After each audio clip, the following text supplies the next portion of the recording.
આદિવાસી લોકોના અધિકાર છીનવવામાં આવશે તો ગાંધીનગર સુધી કૂચ કરીશું અને તીર કામઠા પણ બહાર નીકાળીશું અને નેપાળવાળી પણ કરીશું. આ શબ્દ છે ધારાસભ્ય ચૈતર વસાવાના અને ભારતીય જનતા પાર્ટી પર તેમણે પ્રહાર કર્યા છે. વૈષ્ણવજન તો તેને કહીએ જે પીડ પરાઈ જાનાને રે.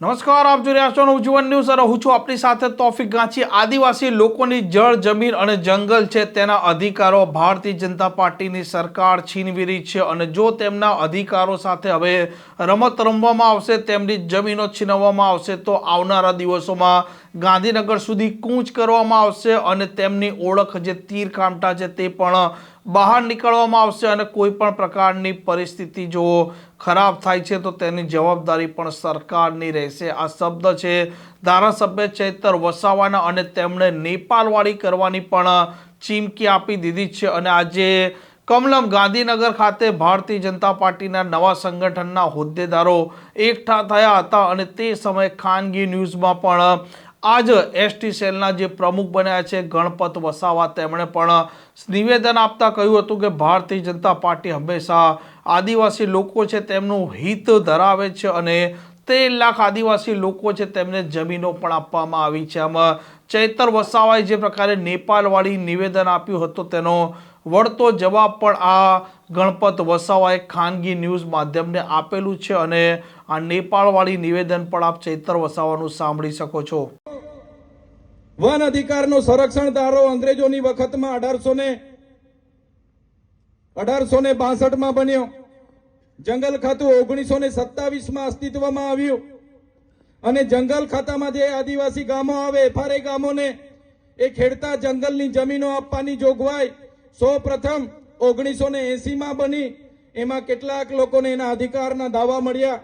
ત્યારબાદ વન અધિકાર અધિનિયમ 2006 અંતર્ગત જે પણ લોકો જંગલમાં રહેતા હોય, જંગલની જમીન ખેડતા હોય, એમને જમીન આપવાની જોગવાઈ કરવામાં આવી. છતાં પણ આજે આ વિસ્તારના હજારો ખેડૂતોને જે જંગલની જમીન ખેડે છે એના હક દાવા સનદ હજુ આજ દિન સુધી આપવામાં નથી આવી. ત્યારે અહીંના સાંસદો અને ધારાસભ્યોને કહેવા માંગીએ છીએ, તમારું જંગલ ખાતું પણ નહોતું, તમારું પોલીસ ખાતું પણ નહોતું, તમારી સરકાર પણ નહોતી. એ હજારો વર્ષથી આ જંગલો અને અમારા આદિવાસીઓ હતા. આ જમીનો અમારી છે ને અમે લઈને જંપીશું. આદિ અનાધિકારથી અમારા લોકોએ આ જમીનો સાચવી છે, આ જંગલો સાચવ્યા છે. ત્યારે જે પણ જંગલ ખાતાના અધિકારીઓ અમારા આદિવાસીઓને હેરાન કરવાના, પરેશાન કરવાની જે વૃત્તિ કરે છે, અહીંના ધારાસભ્ય, અહીંના સાંસદના ઇશારે અમારા લોકોની જમીનો છીનવવાની વાત કરે છે, એ જંગલ ખાતાના અધિકારીઓ પણ કાન ખોલીને સાંભળી લે. અમારા આદિવાસીઓને રંજાડવાનું બંધ કરી દેજો. જે દિવસે અમે આ રોડ પર અમારા તીર કામઠા ભાલા પાલિયા લઈને ઉતરીશું તે દિવસે તમારું જંગલ ખાતું પણ અહીંયા નજરે નથી પડવાનું. અમારા ધારિયા, બાલા, તીર કામઠા, અમારા પાલિયા અમે કઈ ઘરમાં શણગાર માટે નથી રાખ્યા.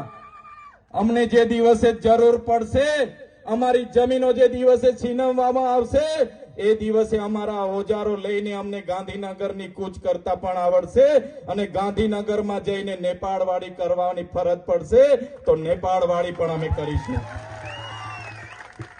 આ મૂળ માલિકને ક્યાં સુધી તમે રંજાડશો? ક્યાં સુધી ડરાવશો, ધમકાવશો? ક્યાં સુધી અમે આવેદન ને નિવેદન કરતા રહીશું? ક્યાં સુધી અમે લડેંગે જીતેંગે કરતા રહીશું? ક્યાં સુધી હાય રે સરકાર હાય કરતા રહીશું?